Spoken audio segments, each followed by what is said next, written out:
I promise I won't tell any Australian cricket jokes compared to yesterday. So Indian cricket is the best, sir. Possibly not. Okay, thank you all very much. It is an IT technology discussion, and I've been very privileged and quite humbled, actually, to meet each and every one of you on a number of occasions. And what I always find enthralling is how these industry leaders have used technology to really drive an incredible customer and guest experience. And I hope you find that today based on our questions as well. Arya, we'll start with you. Do you mind sharing with us the vision for growth when it comes to Clark's and how technology plays a role in that expansion and growth in the market? So I think when it comes to technology, to be very honest, we have a long way to go. We've solved for many of the spaces with regards to reputation management, CRM, CRS, the PMS. But to be honest, if I have to look at it from a corporate point of view, it's all fragmented. Like I need to open like 5 different dashboards to get my answer. It takes me like an hour every day in the morning. So, you know, being an Indian domestic, small family-run business without any stakeholders, I mean, the decision makers are literally in this room. We're like 2 of us, 3 of us, right? So we don't have, let's say, the capital that, let's say, the large giants have to spend on R&D or to spend on just experimenting. Plus, even the hotel owners that we have, you know, for us to make a technology change, it will cost them a lot of money. So of course, technology is the most important way forward for us, and we're trying to find ways for us to have a more consolidated format. So pretty much you need to be making the right decisions. Yes. And you rely on your partners, your technical partners, to do that, which is very impressive. Question for Tej. We talk about what we call buckets, or the petitioning of the business. And I guess my question is, you're quite a large company. How do you actually group the digital transformation journey in terms of buckets within Lemon Tree? The first thing that we've realized, and that's what we want to implement, is that digital transformation is not about technology only, right? Digital transformation is about deciding on your digital strategy and also organizational change, right? So it's a continuous process. It's about being able to transform a company to thrive in the digital age, right? So in terms of the buckets, the different buckets, right? One is obviously the large technology piece that we are implementing when we are upgrading our entire tech stack, right? And for that, obviously, we are bucketing it into the multiple layers, right? So there could be a smart business application layer, right? There could be the data platform, which is ensuring that you're cloud first, right? So there are multiple buckets like that. There could be a smart business layer, the data platform, the customer applications, right? So essentially, we're trying to build a model where you have the front-end applications, you have the back-end platform, which is your hardware and data platform, and how do you embed basically artificial intelligence or AI applications in between those 2 layers, right? Potentially also there are 4 or 5 other buckets that we're looking at. So whether it's basically customers, competition, data, which I spoke about, right?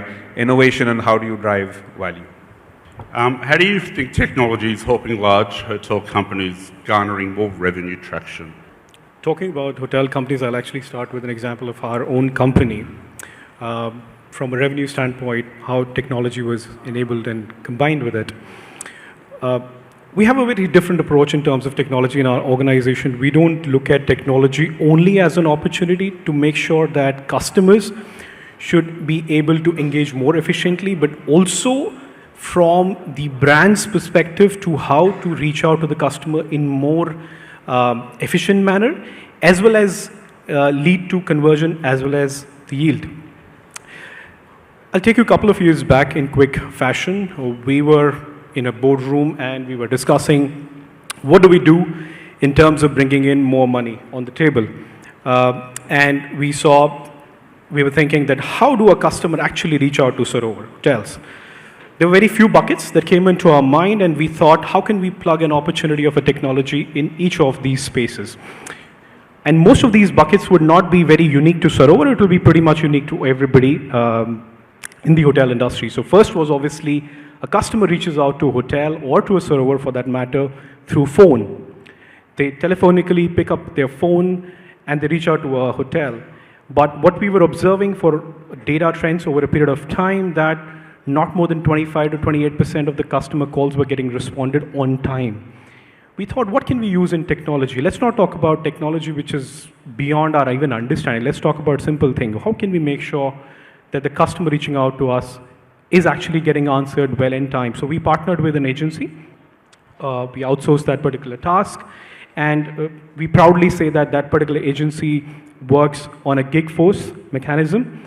So we were able to create a model based on IVRS and cloud telephony, where each and every customer, be it wherever they are. So for example, if you're sitting right now somewhere in Madurai, and you call upon the central reservation number of Sarovar, it's not somebody in Delhi who's going to pick up the phone. The call will be picked up by somebody sitting right over in Chennai, who also happens to have the capability of the language Tamil. Now, the conversation and the conversion always happens hands to hand. We were able to plug this very successfully into our system. And today, our call pickup ratio has moved from that 28% that I just mentioned to 97% in just a year's time. And in the hindsight, we were also able to generate a lot more consumer insight and data that where are customers reaching out to Sarovar from. Secondly, we realized that a customer reaches out to hotels from the retail perspective, which is obviously B2B, largely in our world called as OTAs. We thankfully had our partners and our principals, Louvre Hotels, who had the capability of bringing in the state-of-the-art distribution system into Sarovar's ecosystem. And that helped us to connect with each and every partner from the right geography. So today, Sarovar is directly connected in its PMS to the world's biggest OTA of America, to the world's biggest OTA of Europe, to the world's biggest OTA of probably China, biggest OTA of APAC, and also the biggest OTA of India. So that way, we were able to take care of that part of the business. And in the hindsight, we also ensured that GDS, as a dragon which sat as an aspiration for companies like us, which was only at about 31% penetration of our entire company, today is sitting at about 100%. And from a revenue management point of view, the question that you asked me, today 35% of the business that we generate on GDS is actually coming on non-qualified basis, which means there are customers who may not have an RFP with me today, but are also willing to do business with Sarovar Hotels through these channels. So pretty much usage of technology, putting up into the need front, and as well as converting into a commercial win was our strategy overall. Thank you. Kahraman, Olive Living. I've actually had the enthralling experience of visiting your head office and actually witnessing the use of technology. So do you mind sharing with us how you go about using latest technology like AI, for example, to deliver that experience, but also to drive down the operational cost of the business? Sure. So, I mean, we operate a portfolio of smaller hotels. So most of our hotels are in the city center, and average key count is about 40. So, and we operate in the budget segment, so we don't have the ARRs like the big boys do. So with that said, we operate with very limited resources. And we launched the business just before the pandemic. And after the first wave, we positioned our buildings as long stay. So that means even lower ARRs. So that even pushed us in different ways. And in order to establish a profitable business in that environment, we had to look at technology. And video conferencing became part of our lives the moment we got locked in our houses. And I saw that people were using the technology to educate students. So we said, if people can educate people through the video conferencing, I think we can probably check in guests through the same technology. So we first added a 27-inch screen device in our receptions, and we centralized our receptions in our headquarter office. This is applicable more for the smaller hotels, I guess. And on the operations side, we adopted AI-enabled audio-video analytics. So, when you build a tech stack like this, what happens is you're able to migrate the front office and the mid-level management's responsibilities to a central system. And, that allowed us to squeeze out the inefficiencies that comes with that. So, I mean, when you're operating, let's say, a 40-key hotel, at night you might have 1 or 2 check-ins, and you might be waiting for a guest who might never come. So we thought that's quite inefficient. So, you know, the video conferencing part of it went viral the other week. One of our guests took a picture and, you know, posted online, and, you know, it just, you know, became public news. Even though we've been using the technology for a long time, that's only when it kind of came out. But what we're seeing is, you know, hospitality is about empathy, the human connection, and, you know, no matter how much we automate, we never kind of want to let go of that. I mean, you know, in the pandemic, a lot of us put off plexi screens in front of the reception, you know, to stop any germs passing by. So whether it's behind the plexiglass or behind the screen, we see that, you know, we are able to deliver that human connection, even though it's, you know, remotely managed. Someone is sitting miles away at a central location. So, I mean, what happened is now we've been able to drive down our manpower ratio to really efficient levels. We've been able to increase the level of hospitality that we provide. And, you know, you're able to keep a live pulse of every check-in, every check-out, every interaction that you have with the guest. So, you know, usually when when the review is left on an OTA or, you know, one of the online platforms, that is end of the service, and usually we react to that, and that is damage control. So I think, you know, the tech stack that we are using is enabling us to intercept in the customer journey, you know, before we reach that level. So, you know, I think we've been able to increase the customer satisfaction, and also we've been able to, I think, improve the employee satisfaction as well. I mean, you know, I think our staff who are sitting at the remote reception, one, they're active, they feel that they're, you know, really putting their time to use. They don't really have too much downtime. And, you know, a lot of, you know, I mean, there's other views that, you know, automation is replacing jobs. Actually, you know, the World Economic Forum did state that in 2025, AI and automation is going to create 97 million more jobs. So actually, you know, reskilling and upskilling the existing stuff that you have to another level, I think, you know, it's creating more opportunities. So, I mean, I think, you know, that's probably the efficiencies in a nutshell for us. Thanks, Kahraman. Ani, quite new to the industry and very entrepreneurial. A very similar question around AI technology and machine learning technology. So how are both those types of technologies driving down the acquisition cost? I think fundamentally what AI helps you do is do a lot of things quickly. So let's say you're a hotel and you have multiple types of guests. You have multiple facets of your hotel which are very interesting. So you could have a microbrewery which you want to showcase to people who like beer. Kahraman probably likes mobile check-in experience, so his ad would say, hey, we have a mobile check-in experience. So showing your right USP of your hotel to the right audience is something AI can do very easily, because it can generate content for you. It can find what are the USPs of your hotel through the guest patterns on your PMS. So I think in terms of marketing, it's a big game changer if you're able to marry a hotel's primary data, guest data, to the USPs that they have, and then really get a better ROAS on your ads. So that's one. And I think second, which we have really seen of value, is having a sales concierge. So it could be a chat and a call bot which can answer basic queries. I think it's clear AI might not be able to answer everything, but it can answer maybe 60-70% of those questions. It can answer them instantly, which I think if you're on a website today, and there are a lot of websites where they'll say, please wait while we connect you to an agent.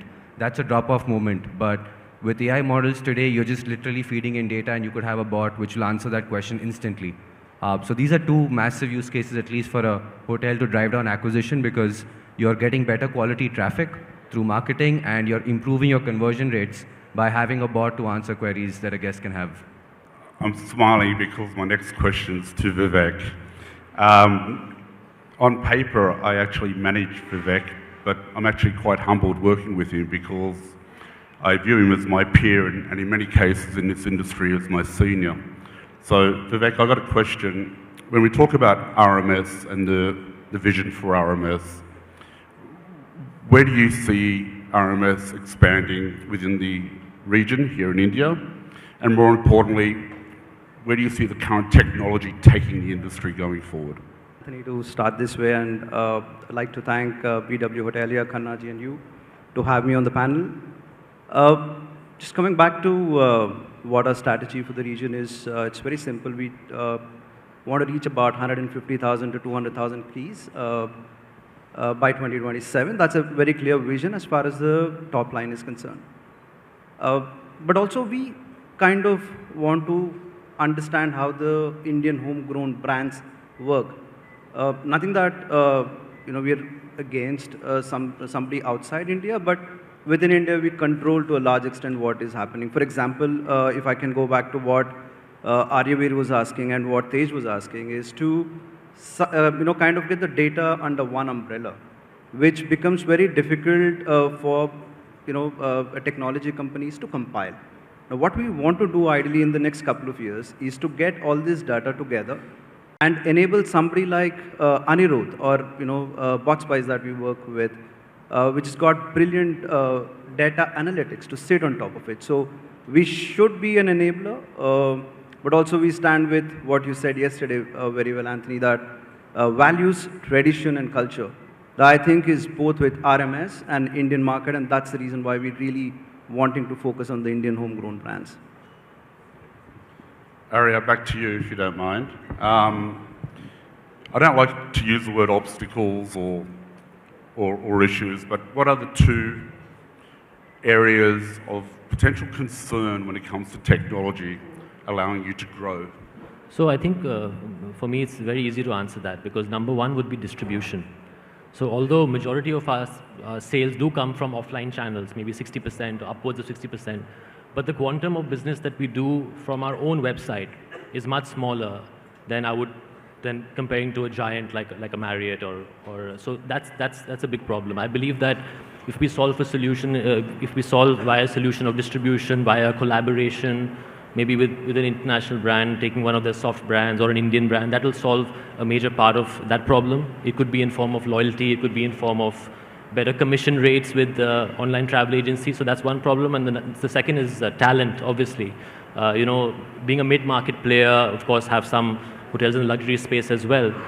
How do you convince a college student or a person wanting to be in hotels to also consider the mid-market space as their choice? Because the thing is that everybody wants to go to luxury, right? Because that's where the opulence of hospitality comes from.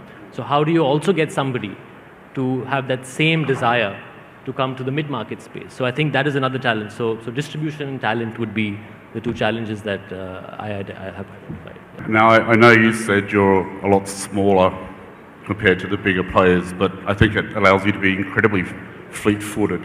And if there's one thing I've learned about the business and how you're managing it, your acquisition strategy across multiple brands is really exceptional. So hats off to you for that. Tej, how do you think technology can leverage Lemon Tree Group in creating value for all the key stakeholders, both externally but also internally within the business? Yeah, so I think there is, if you plot basically your AI intent or AI adoption intent and you plot your depth of proprietary data, right? Where those two converge, that's like a sweet spot. So if you have high AI intent and you have depth of proprietary data, that can have a positive impact on your EBITDA. But so how are we kind of trying to leverage it? So let me just make it real with some examples, right? I think we spoke about, I think Akshay spoke about an RMS solution, right? Within an RMS solution, there are two essential bits, right? There is the middle part, which is the engine, which actually does the optimization bit. But prior to that, there is the rate ingestion, right? So you tie up with some partner where you ingest the rates, right? And most of us actually go blind in the sense that we just trust the partner to be able to scrape the rates and send it to us at a particular frequency, right? But what we've managed to do is that we build a dashboard where we actually track the frequency of the scrapes, right? Whether our database, because we have a direct transfer into our database, so we are able to track whether our database received that rate scrape at that particular time as per the desired frequency.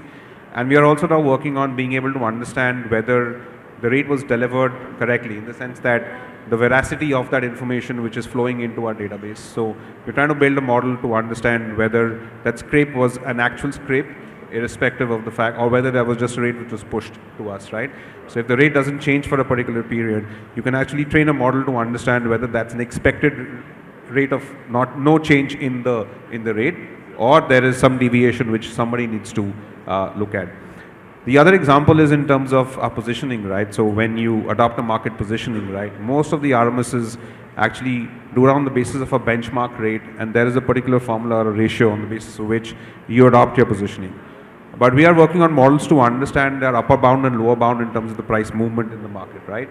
And we are also trying to build a machine learning model to understand, given a particular demand context, right, did that particular positioning deliver a positive outcome for us or not?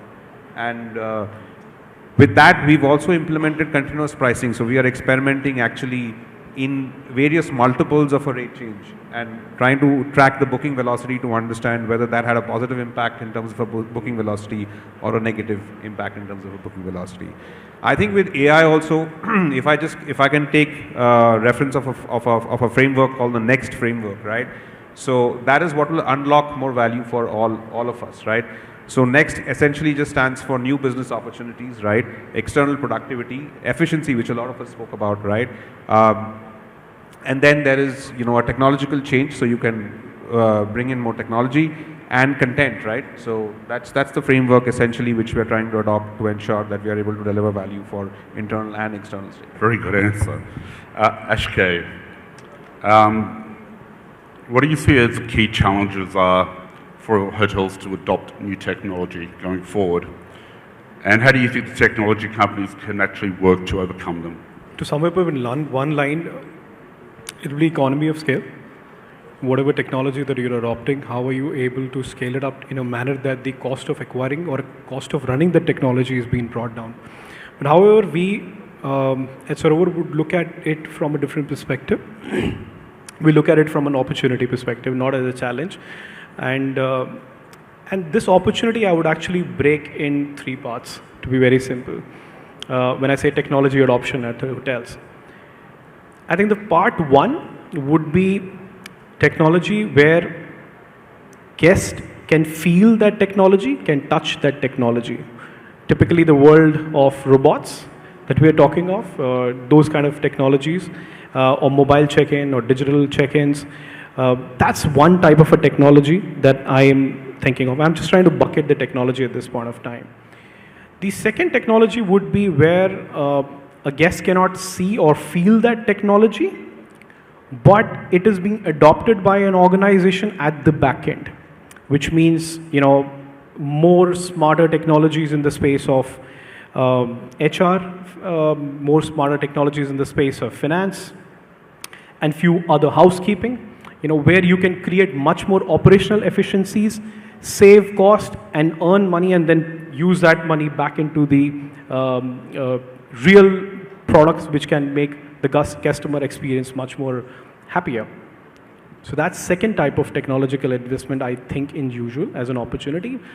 And third opportunity that I see is technology where guests can see, but it's actually happening at the back end, which is where a customer, like I just spoke in a short while ago as well, customer is actually looking at your hotel, often through your brand website, through your through various retail opportunities, through OTAs, he's reading content about you, he's looking at the pricing, everything. But all of that technology in a much more consolidated and a much more efficient manner is getting managed at the back end, which often is usually kind of taken care of by a much more sophisticated CRS systems.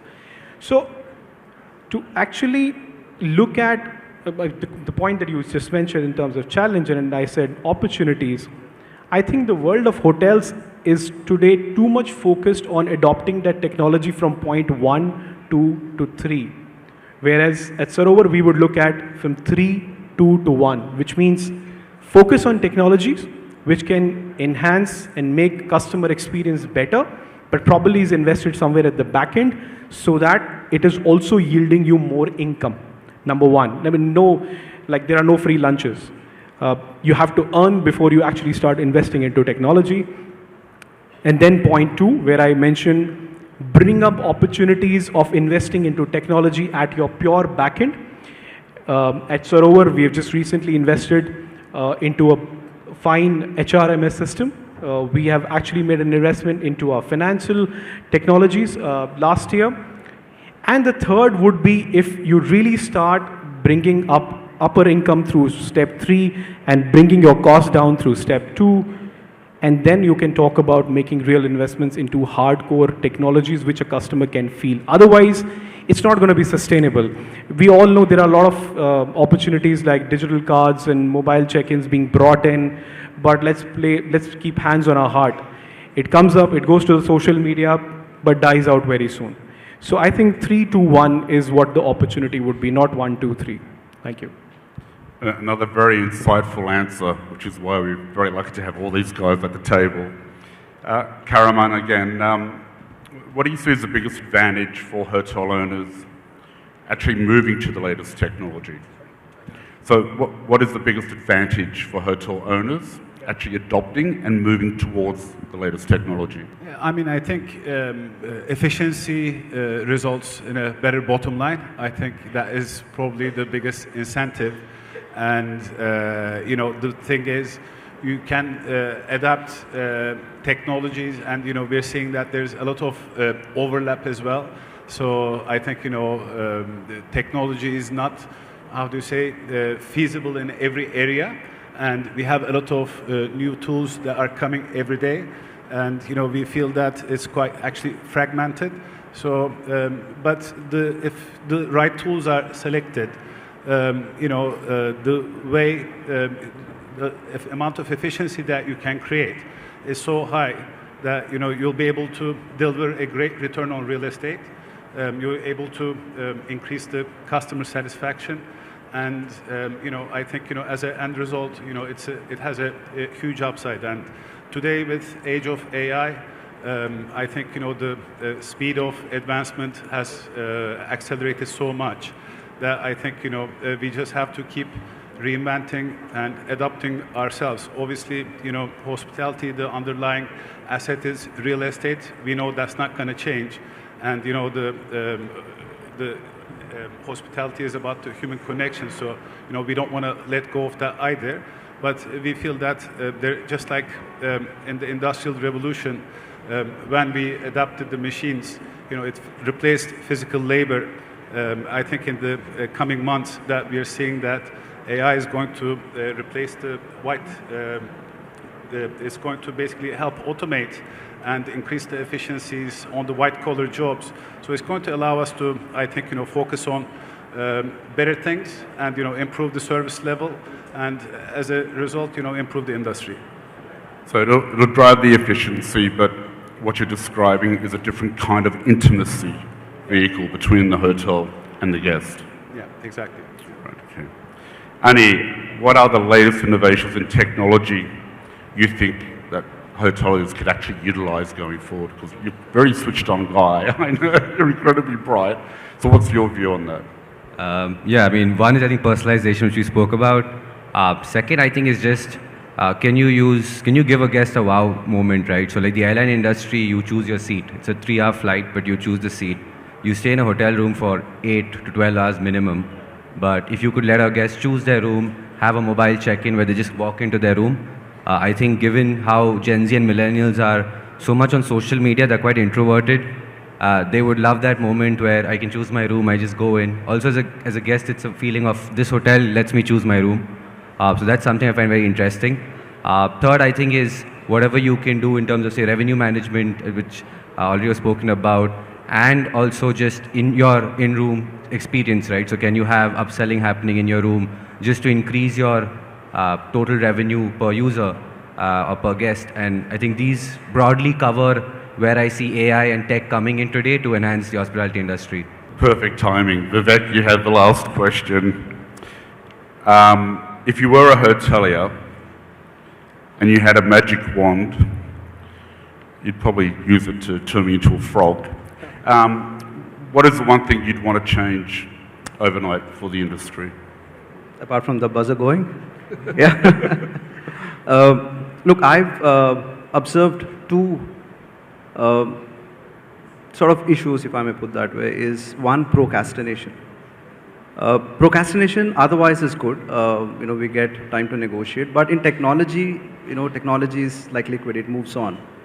If you don't catch on to the right technology at the right time, I think it just pushes back. So one thing is procrastination that I look at, and the second thing is decomplexing tech stacks.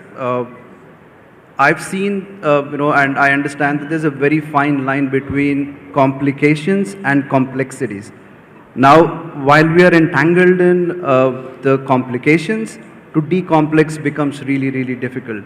And that's where I think technology needs to be used. For example, if I may put it, I would want all the hoteliers, at least the leadership, to see how many room service orders are still pending at the real time, and what can they be done to decrease the time to that. To that level is something that I'd want to look at. But I think use of technology in a couple of years should be there, and it should enable you to do that.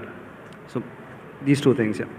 Brilliant. Well, look, thank you guys. That's the end of the session. Yeah, we certainly appreciate your time.